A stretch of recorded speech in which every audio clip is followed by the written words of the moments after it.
Amados, vamos abrir então em Romanos capítulo 6.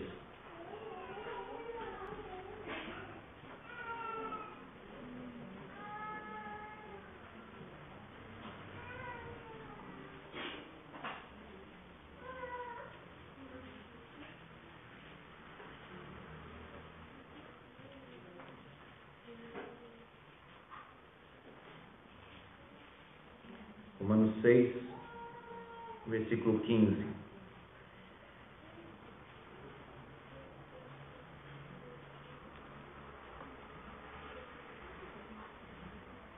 E daí? Havemos de pecar porque não estamos debaixo da lei e sim da graça? De modo nenhum.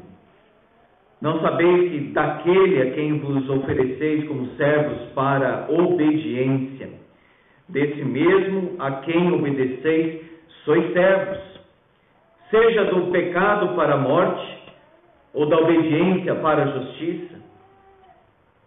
Mas graças a Deus, porque outrora escravos do pecado, contudo viestes a obedecer de coração à forma de doutrina que fostes entregues.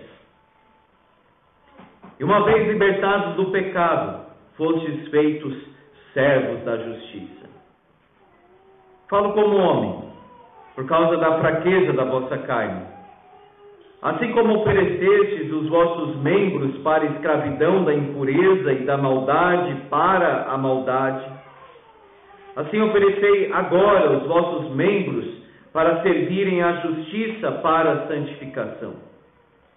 Porque quando éreis escravos do pecado, estáveis isentos em relação à justiça. Naquele tempo, que resultados colhestes?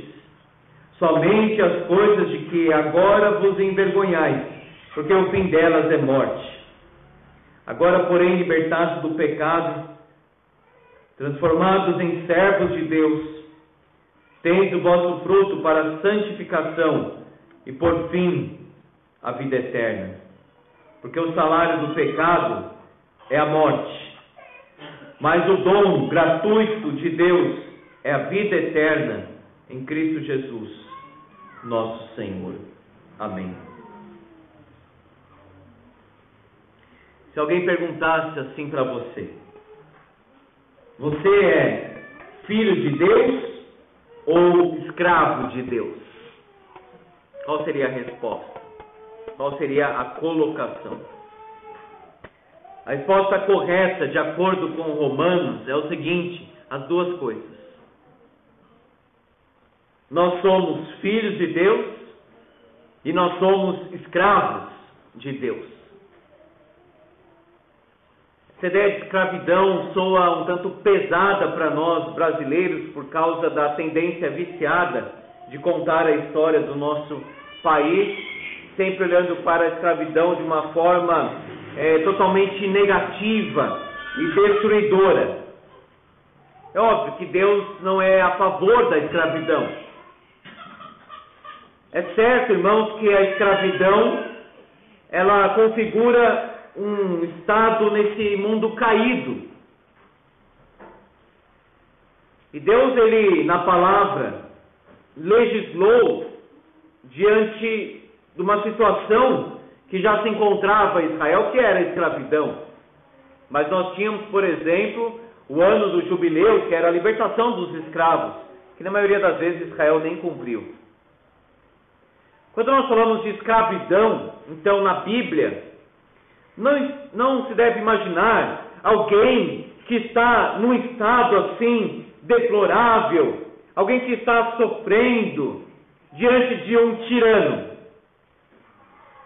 Tanto é, irmãos, que por vezes o escravo poderia ir embora, dava o tempo dele de servidão, de escravidão, e ele poderia ir embora. Sabe o que ele falava às vezes? Eu não quero ir embora. Eu estou bem aqui na casa do meu Senhor com a minha família. Ele ficava. Ele era marcado e poderia então permanecer na casa do seu Senhor. Portanto, quando a Bíblia fala de escravidão, nós não devemos já imaginar na nossa mente alguém sofrendo ali, ensanguentado, sofrendo assim com um chicote, E se ele pudesse, ele não estaria naquela condição. Não é disso que a Bíblia está falando.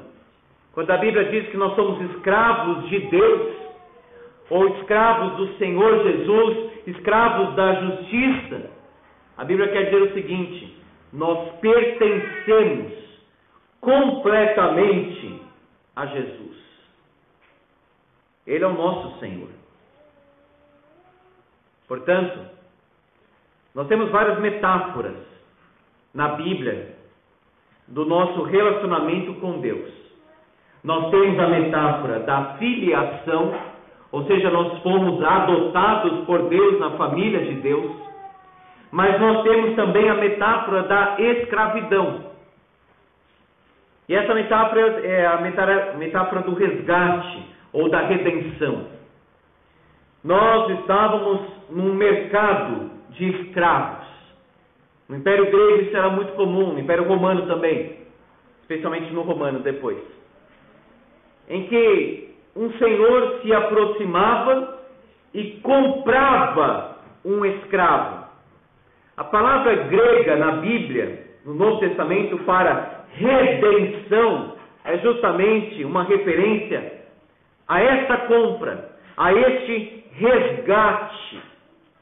O Senhor Jesus então nos comprou da escravidão do pecado, do mundo, de Satanás. Ele nos comprou, Ele nos adquiriu para Ele. Por isso que a Bíblia diz que nós somos comprados pelo precioso sangue que Ele derramou por nós. Nós somos então escravos, nós pertencemos ao Senhor Jesus. Não é uma ideia negativa, pelo contrário, é a libertação. Escravos de Jesus Cristo, nós experimentamos agora a verdadeira liberdade. Nós somos do Senhor. Então, da mesma forma como no Antigo Testamento, talvez aquele escravo não quisesse ir embora, se você chega para um cristão verdadeiro e diz: você quer ir embora da casa do Pai? Ele diz: não, jamais. É aqui que eu quero ficar. É na presença de Deus que eu quero viver. Eu sou completamente do Senhor Jesus agora. Ele é o Senhor da minha vida. Eu diria assim para você: mas até que ponto? E você diria: ponto máximo. Por isso que eu sou um escravo do Senhor Jesus. Ele diz: faça isto e eu quero fazer. Não faça isto e eu não quero fazer. Eu sou dele de uma forma absoluta e eterna. A tradução, talvez, para tirar um pouco o peso negativo da palavra escravo, traduziu como servos. Mas os irmãos sabem que, já devem ter escutado, que doulos literalmente seria essa ideia de escravos mesmo. Paulo, doulos, ou seja, escravo do Senhor Jesus Cristo.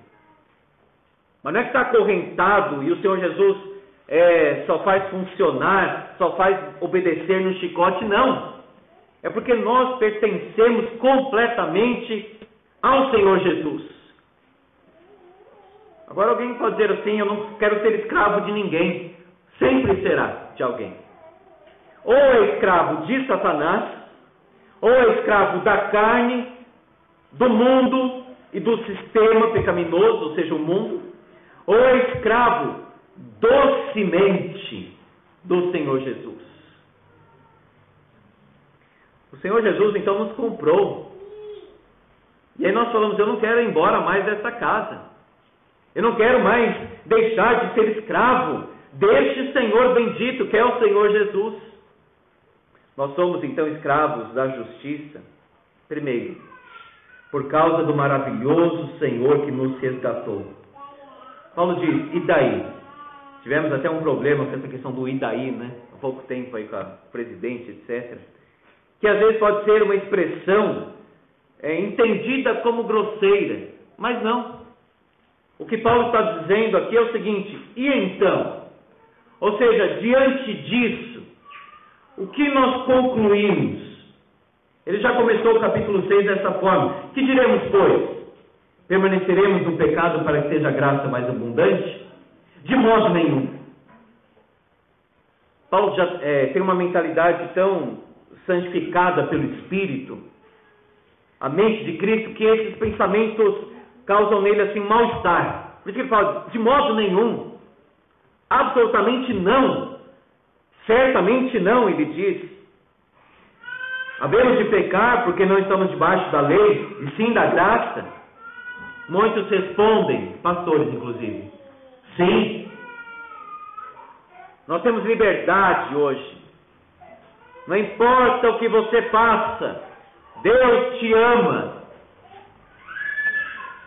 A ênfase deste discurso está errada. Porque Paulo diz o seguinte: onde abundou o pecado, superabundou a graça. Mas essa graça que Deus derrama sobre nós é uma graça santificadora. Então, não vamos cair nessa. Vamos pecar, porque aí nós experimentamos ainda mais o amor perdoador de Deus. Nunca conheceu o amor perdoador de Deus alguém que tem essa mentalidade. Vamos pecar, porque não estamos debaixo da lei, e sim da graça. Não estamos debaixo da lei para a salvação. Mas, na condição de salvos, nós vivemos debaixo da lei. Porque o que é a lei, se não a vontade de Deus? A lei é a vontade de Deus, irmãos. Os 10 mandamentos. Portanto, nós que estamos debaixo da graça, estamos debaixo da lei, porque a lei é a vontade eterna de Deus, ou seja, a lei moral. Versículo 16. Não sabeis que daquele a quem vos ofereceis como servos para a obediência, desse mesmo a quem obedeceis sois servos. Seja do pecado para a morte, ou da obediência para a justiça. Paulo está dizendo o seguinte: a quem você se oferece nesse sentido? A Cristo, ou seja, vida, santidade, ou você se oferece como escravo, como servo do pecado para a morte? É uma coisa ou outra. Por isso que ele diz: daquele a quem vos ofereceis como servos, sois servos. Antes éramos servos do pecado, do mundo, de Satanás, e agora nós somos servos de Deus. Paulo está dizendo: vocês agora se oferecem a Deus. Vocês agora falaram: Senhor, aqui está o teu servo. Eu sou o teu servo. Para tudo. Para sempre. Por isso que atinge esse nível de escravo. Agora eu sou do Senhor Jesus. E quem realmente é escravo de Cristo, quem realmente é servo de Jesus, não diz assim: eu não faço isso porque eu não me sinto bem. Não importa mais o que eu sinto. O servo obedece. O escravo de Cristo não consulta o seu corpo ou a sua vontade. O escravo de Cristo obedece. Ou você acha que naquela época um senhor diz assim: servo, se você quiser, faça isso. Certamente não era assim. Eu não vou na igreja hoje porque eu estou sem vontade. Não importa se tem vontade ou não tem vontade. Melhor seria que tivesse. Mas mesmo não tendo, o escravo, o servo, obedece. E roga que Deus coloque vontade voluntária no coração. E Deus opera, irmãos. Tantas vezes nós não queríamos mesmo viemos e Deus operou na nossa vida e nós saímos falando: ainda bem que eu vim. Paulo diz: você se ofereceu agora como servo para obediência. Para a morte, do pecado para a morte, ou da obediência para a justiça. Não tem meio termo. Ou é um servo do pecado, ou é um servo do Senhor Jesus. Que você possa dizer: Senhor Jesus, agora aqui está o teu servo. Para tudo. e para sempre. Sem reservas.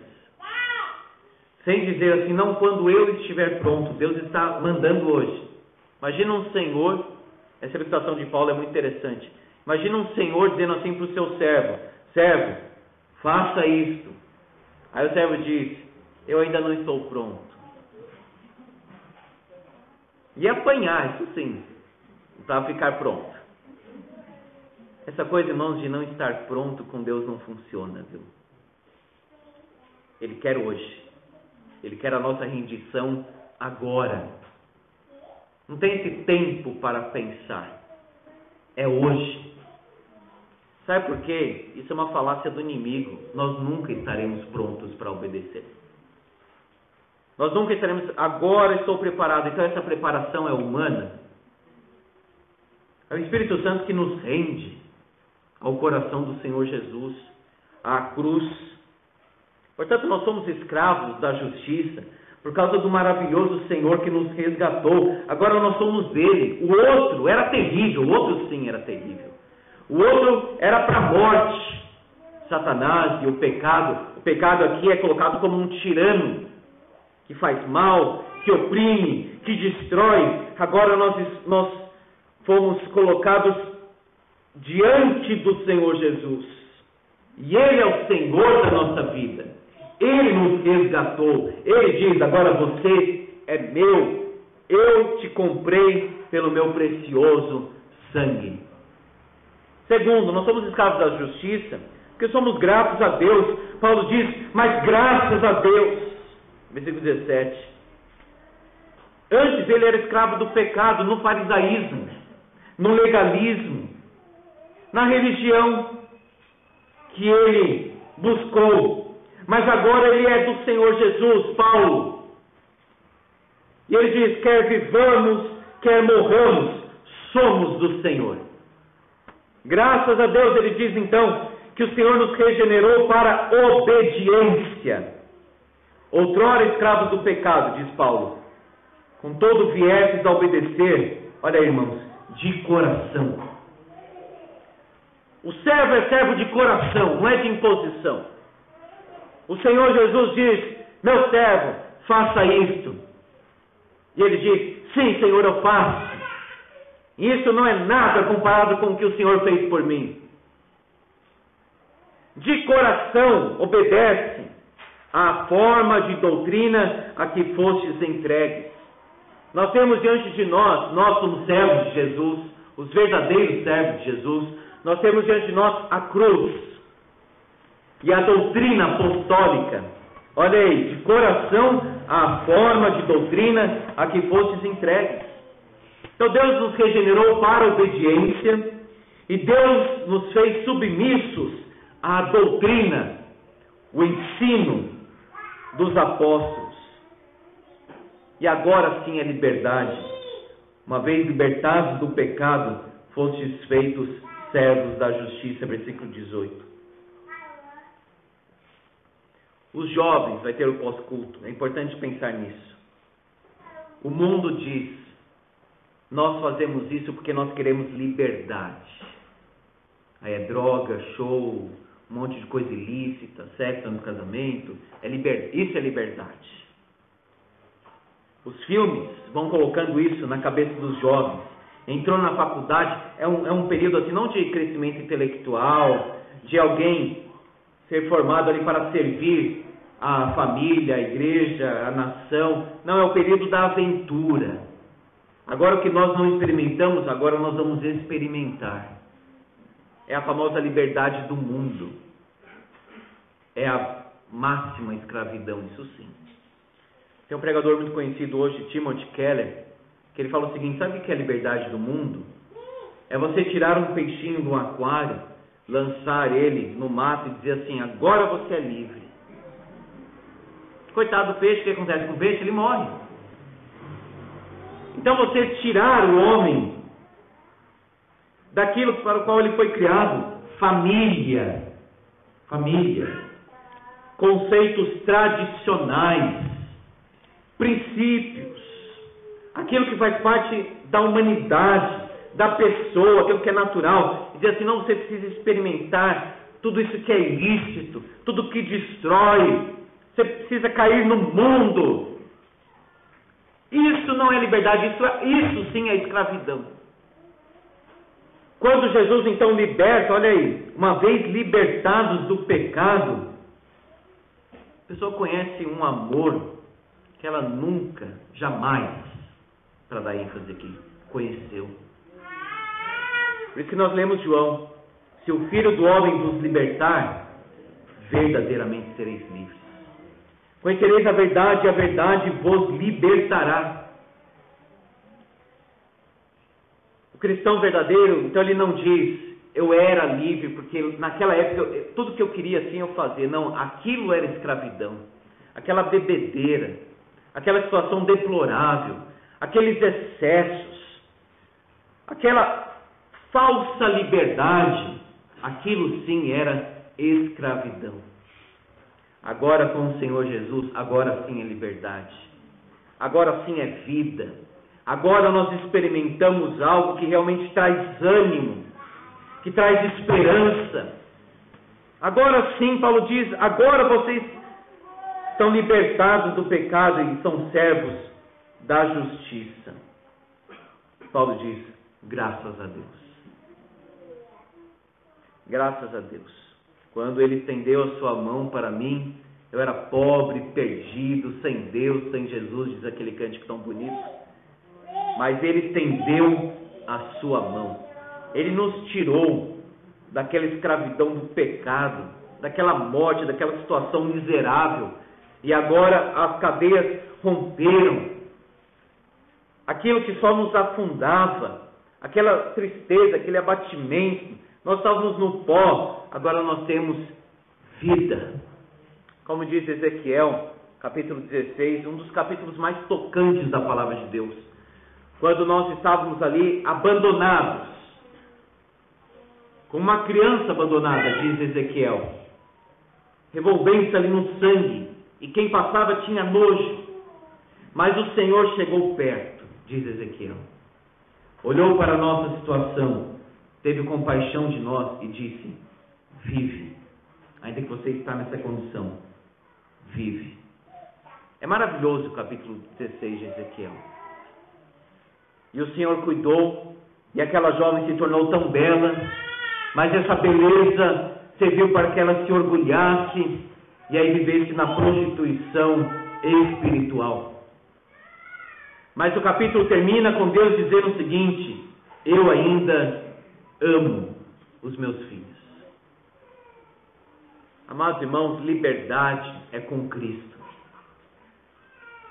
O mundo é podre. O mundo é morte. O que o mundo oferece é um verdadeiro engano. A prostituição, essa falsa libertinagem, todos os ismos da nossa época hoje, isso aí é morte, é destruição, é pecado. Somos escravos da justiça porque Deus converteu a nossa história. Paulo diz, no versículo 19, falo como homem, por causa da fraqueza da vossa carne. Ele quer dizer o seguinte, eu estou usando essas ilustrações humanas,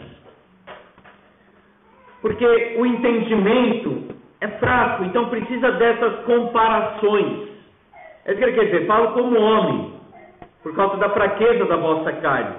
Então é um método assim, empírico, né? A partir das experiências, daquilo que os irmãos estavam vivendo e vendo ali no império. Vocês ofereceram os membros para a escravidão da impureza, coisas sujas, coisas imundas. Vocês ofereceram os membros para a maldade. A palavra aqui se refere a não lei. Não lei. Aquilo que não tem lei. Lei na língua grega, só para os irmãos entenderem a ideia da palavra maldade, lei na língua grega é nomos. E aqui é ânimos. Ou seja, não lei. E é exatamente esse espírito da falsa liberdade do mundo. Não tem lei. Aqui não tem regra. Aqui não tem regra.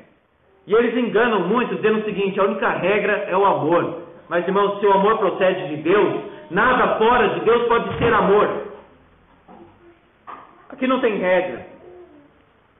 Se não tem regra, isso vai se autodestruir. Quero ver uma vida sem regras. E pode ver, irmãos, como esse espírito está entrando no entendimento das escolas, dos filmes, dos livros, das músicas, sem regra, sem lei, sem conservadorismo. Os Beatles cantaram isso o tempo todo. E a geração seguinte vai cantando, vai reproduzindo isso. É o mundanismo que está na mentalidade do nosso século. Sem regra, sem autoridade. Tudo é relativo, tudo é relativizado. E pode ver como muitos filhos hoje desrespeitam os pais, os mais velhos, os professores, a polícia, qualquer princípio de autoridade. Não é à toa que o anticristo é chamado de o homem da iniquidade, porque ele vai agir justamente contra a lei, justamente como Antíoco Epifânio agiu contra a lei. Nós não queremos leis, é o que o homem moderno diz. Sem lei, sem regulamentos, sem colocar assim parâmetros para nada. Não é à toa que a nossa sociedade se encontra nesse estado deplorável que está, o mundo todo, na verdade.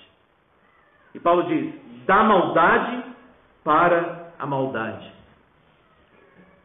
Um homem sem Jesus, ele está numa situação para outra, caminhando para outra ainda pior. Se você ainda não conhece o Senhor Jesus, se não entregou sua vida a Ele, se você ainda não se ofereceu a Ele, dizendo o seguinte, Senhor, eu quero ser teu servo, eu quero que o Senhor seja o Senhor da minha vida, faça isso. Porque o caminho que Paulo está dizendo, olha, nós éramos impuros, maus, e da maldade para a maldade. Ou seja, numa situação para outra pior. Saiba que a sua vida irá para pior se você não tiver Jesus no seu coração. Se Ele ainda não for o Senhor absoluto da sua vida, se ofereça a Ele. Paulo diz agora mudou, versículo 19. Agora oferecei os vossos membros para servirem à justiça, para a santificação. O que é membro aqui? Os membros do corpo, ou seja, o corpo. Senhor, essas mãos agora fizeram tantas coisas que não deveriam fazer, agora essas mãos são tuas. O meu olhar agora é teu. A minha cabeça agora é tua. Os meus pés são teus. Nós já falamos isso nos versos anteriores de Romanos. Assim como vocês se ofereceram, vocês se entregaram ao pecado, agora se entreguem a Cristo, dizendo, Senhor, agora tudo que eu tenho, tudo que eu sou, é teu. A minha santificação e a tua já atingiu esse nível. Senhor, eu quero colocar tudo aos teus pés. É tudo teu completamente. Esse sim é um servo de Deus. O servo de Deus não é aquele que realmente somente executou uma coisa. É aquele que se entregou nesses termos de Paulo aqui. E, amados irmãos, ele mudou completamente a sua vida. O Senhor Jesus transformou o coração de Paulo. O Senhor Jesus transformou a vida de Paulo. Ele estava indo numa direção, mas Deus converteu a história dele. E agora ele é um servo do Senhor Jesus. Somos escravos da justiça porque Deus converteu a nossa história. Somos escravos da justiça porque Deus nos retirou do estado de alienação. Versículo 20. Porque quando éreis escravos do pecado, estáveis isentos em relação à justiça. Irmãos, as palavras às vezes escorregam, né? As pessoas podem ter uma compreensão que é exatamente o oposto do que o autor bíblico está falando. Estáveis isentos em relação à justiça. Alguém pode dizer assim, então não tem culpa porque está isento? Acho que tem uma nota de tradução em algumas bíblias que coloca assim, isto é, no original, forros. O que Paulo está dizendo aqui é o seguinte, irmãos, estavam isentos, no sentido assim, vocês estavam alienados da justiça. é dentro desse contexto que Paulo está dizendo: você era um escravo do pecado, então você não tinha nada a ver com a escravidão da justiça. Estáveis isentos, ou seja, vocês estavam alienados em relação à justiça. Ou seja, se eu sou um escravo do pecado, quando Jesus fala em João 8, aquele que comete o pecado é escravo do pecado, o cometer o pecado tem aquela ideia de continuidade ali. Aquele que comete diariamente, habitualmente o pecado, é escravo do pecado. Então quem é escravo do pecado não tem nada a ver com Deus. É isso que Paulo está dizendo. Vocês estavam fora. Porque quem era o Senhor? Satanás. O pecado. Nós servíamos a este. Mas agora nós somos transferidos. Nós somos comprados. E agora sim, nós somos escravos de outro Senhor. Nós somos escravos do Senhor Jesus. Se nós olharmos para a nossa vida, se já tivemos experimentados aí um período de escravidão do pecado, essa é a conclusão. Eles estavam completamente fora dos caminhos da graça de Deus. Ou seja, isentos, fora, alienados de Deus e dos seus caminhos. E nós somos escravos da justiça porque Deus tem o melhor para os seus filhos. Paulo diz: naquele tempo, que resultados colhestes? Irmãos, o que nós poderíamos dizer daquele tempo? Tem até vergonha de falar, não é? Por isso que Paulo diz: somente as coisas de que agora vos envergonhais. O fim delas é morte. Alguém que diz assim: eu tenho saudade daquele tempo. Eu tenho saudade daquelas noites. Eu tenho saudade daquelas coisas. Ainda não entendeu o Evangelho. Ainda não teve um encontro mais profundo com este novo Senhor. Agora aquele que diz assim: eu não quero nem lembrar, esse sim conheceu o Evangelho da graça de Deus. Por isso que Agostinho de Hipona dizia: Senhor, tarde demais te amei. Ou seja, eu queria ter te conhecido antes. Tarde demais, Senhor, tarde demais te amei. Qual que era o fim daquela caminhada? Morte. Não há mais saudade. Agora esse homem morreu. Paulo diz: nós morremos para aquela vida. E agora nós vivemos em Jesus Cristo. Coisa que nós agora nos envergonhamos daquele passado. Qual foi o fruto daquilo? Que resultados colhestes? Deus transformou a nossa vida. Ele tem o melhor para nós. O fruto daquela velha vida é morte, vergonha. Mas e o fruto agora dessa nova vida? Paulo diz: agora libertados do pecado, versículo 22, transformados em servos de Deus. Então, olha só, quanto ao pecado, Ele me libertou. Quanto à minha servidão, agora eu sou um servo de Deus.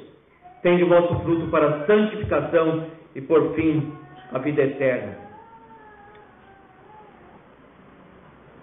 Qual que é o fruto agora? Antes era vergonha e morte. Agora é santificação e vida eterna. Tem fruto. Cristão tem fruto. Cristão tem transformação. Cristão agora é um servo de Deus. Ele rejeita as coisas do seu passado, da morte. Agora ele quer Cristo. Agora ele quer uma vida de santidade. Agora ele está dizendo como um peregrino quando sai da cidade da destruição e diz: vida eterna, vida eterna. Por último, nós somos escravos da justiça porque Deus nos livrou da morte e nos agraciou com a vida eterna. Observe no versículo 24. O salário do pecado é a morte. Mas, aí ele não diz salário. Ele diz, o dom gratuito de Deus é a vida eterna em Cristo Jesus, nosso Senhor. Então tem uma diferença crucial aí. Salário é uma coisa, dom gratuito é outra. Salário é um pagamento. Você recebeu o salário do mês, você não vai achar que aquilo é um ato de bondade, de graciosidade das pessoas com você. Não, você trabalhou, aquilo lá é o seu salário. Então o que nós merecemos, de fato, é a morte. O salário do pecado, ou seja, o pagamento do pecado, é a morte. O final deste caminho é morte, é condenação, é separação de Deus.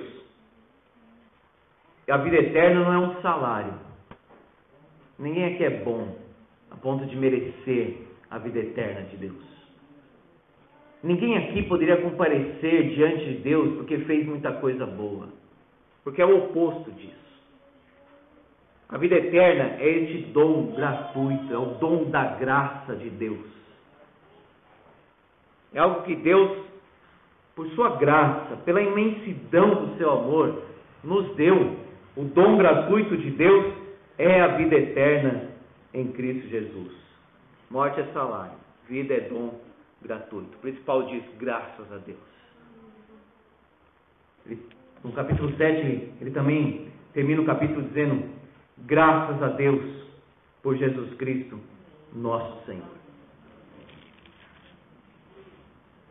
O dom gratuito de Deus é a vida eterna, olha agora, em Cristo Jesus, nosso Senhor.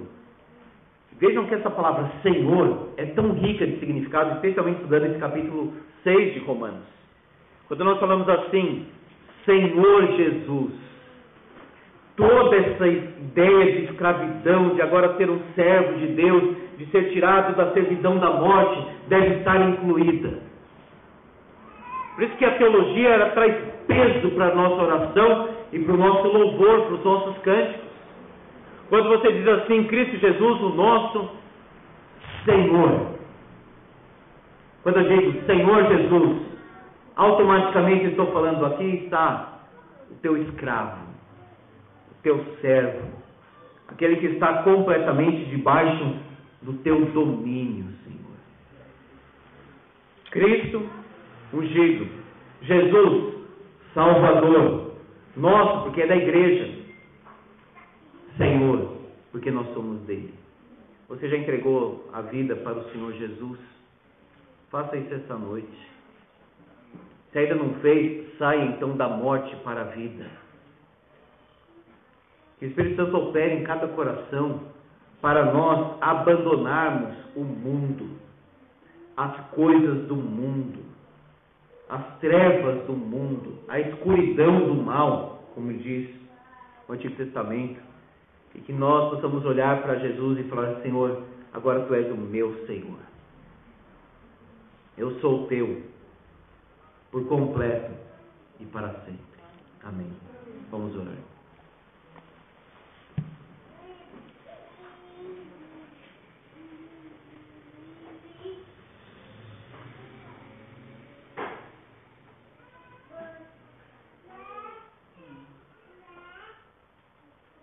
Obrigado, Senhor, porque o Senhor nos tirou de um estado de miséria, de morte, de condenação, sem lei, de coisas impuras e imundas aos Teus olhos. Lembra-nos, Senhor, lembra-nos disso. Que antes nós estávamos mortos e que agora em Ti nós vivemos. Porque por vezes, Senhor, a nossa memória é ingrata. Mas como diz o hino, grata memória. Sejamos gratos, ó Deus, pela nossa salvação. Porque agora ser um servo do Senhor, ser um escravo do Senhor, é tão doce, é tão bom, é tão maravilhoso. Nós somos Teus filhos, agora nós estamos na casa do Pai, Aquele que nós chamamos de Senhor também disse: vós sois meus irmãos, meus amigos. Que privilégio, ó Deus! Não merecíamos absolutamente nada senão a condenação, mas o Senhor é o Deus da graça, o Evangelho é o Evangelho da graça, a cruz é a mensagem da graça, e essa graça nos alcançou. O salário do pecado é a morte, esse era o nosso caminho, mas o dom gratuito, o dom livre de Deus, é a vida eterna em Cristo Jesus, o nosso Senhor. Sejamos teus servos, ó Deus, sejamos mais humildes, mais submissos, que haja, Senhor, uma entrega maior das nossas vidas. Quando o Senhor disser sim, que para nós seja sim. Quando o Senhor disser não, seja não. Quando o Senhor apontar o caminho, ó Deus, nós possamos correr em direção a Ele, como os anjos, batendo as suas asas, ali prontos, diante da Tua glória e do Teu trono, prontos para correr em obediência à Tua ordem, à Tua voz. Senhor, aqui estão os Teus servos, as Tuas servas, para viver e morrer pelo Senhor Jesus. É no nome dele que nós oramos. Amém.